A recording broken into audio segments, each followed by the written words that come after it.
মেঘালয়ৰ কোনকেইটা ৰাজচক্ৰৰ পৰা অসমে মাটি পাইছে ইয়াত উত্তৰ লিখি থোৱা আছে যে অসমৰ কোনকেইটা ৰাজচক্ৰৰ পৰা মেঘালয়ে মাটি পাইছে লিখা আছে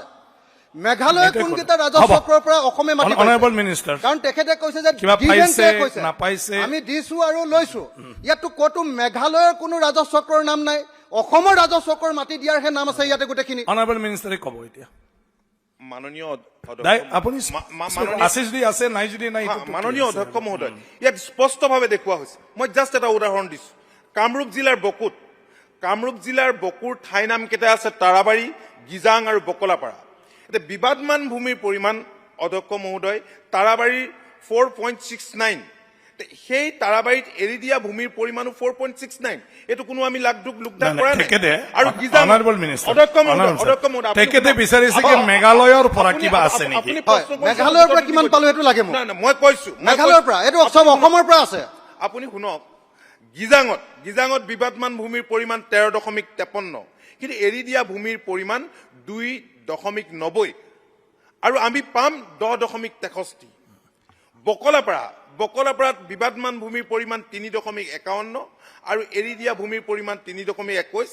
পাবলগীয়া ভূমিৰ পৰিমাণ 30 এনে ধৰণে আমি গোটেই তথ্যকাৰে এখন আমি মেঘালয় ক'ৰ পৰা পাইছো এটো সব অসমৰ মাটি লিখি দিছে আপুনি মইতো কলোৱে গিজাঙত লিখি দিছে যে এটো অসমৰ মাটি গিজাঙৰ ভূমিৰ পৰিমাণ আছে লিখি দিছে যে এটো অসমৰ মাটি আৰু এৰি দিয়া ভূমিৰ কমপ্লিটলি অসমৰ মাটি আপোনালোকে মেঘালয়ত দি আছে বিবাদৰ আপুনি সদনত জোৰকে ক'লে এটো কেনেকৈ হ'ব অসমৰ সাংবিধানিক সীমাৰ ভিতৰত মাটি দি আছে আপুনি আগতে মাননীয় অধ্যক্ষ মহোদয় সব অসমৰ মাটি দি আছে আগতে শুনিলো অখিল গগৈ বনাইছো নেকি আমি অখিল গগৈ অলপ শুনিলো আৰু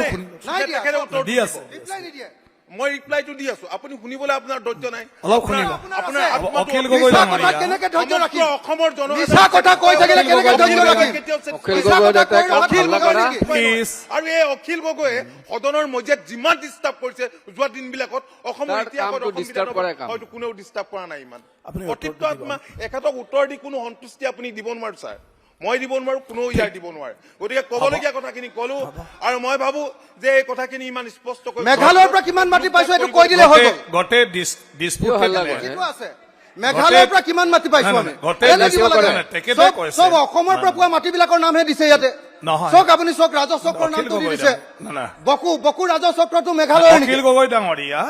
মেঘালয়ৰ পৰা এক চিকুটা next item sir Meghalaya Assam বুলি নহয় এক চিকুটা মাটি আনিব পৰা নাই মাননীয় অধ্যক্ষ মহোদয় অসমৰ মাটি সব মেঘালয়ত দি দিছে আপনি ডিসপিউটেড ল্যান্ড টু কে বুজি অসমৰ পায় মাটি সব মেঘালয়ত দি দিছে ডিসপিউটেড শব্দটো বুজি পায় প্লিজ বিপৰমান শব্দটো বুজি পায় আপুনি বিপৰমান শব্দটো বুজি পায় মেঘালয় ৰাজচক্ৰটোৰ নাম দিয়ক শব্দটো বুজি পায় নে আপুনি মেঘালয় ৰাজচক্ৰটোৰ নাম দিয়ক আপোনালোকক দানবীৰ পাতিছো নেকি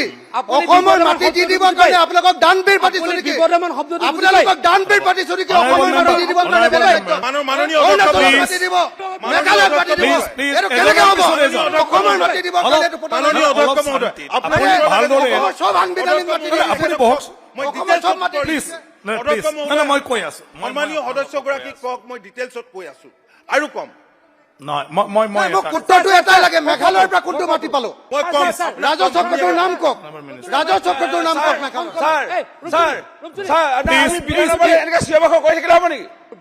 স্যাৰ এখন ৰিজনেল কমিটিৰ ময়ো সভাপতিত্ব কৰিছো এখেতক মই চ্যালেঞ্জ কৰো এখেতে মোৰ লগত বলক ও পাত্ৰৰ কুছিলে যাব নালাগে ইয়াত উত্তৰটো দি দিয়ক মেঘালয় কোন ৰাজচক্ৰৰ পৰা মাটি পাইছো বলক আপুনি দম নিদিব কথাটো কোন মেঘালয় কোন মাটি পাইছো আমি মেঘালয় কোন মাটি পাইছো আপোনাৰ কোৱেশ্যন নহয় স্যাৰ মেঘালয় বনোৱা পুখুৰী তেওঁলোকে বাউণ্ডাৰী দিয়া তেওঁলোকে আধাৰশিলা কৰা তেওঁলোকে আমাক হস্তান্তৰ কৰিছে আপুনি মোৰ লগত বলক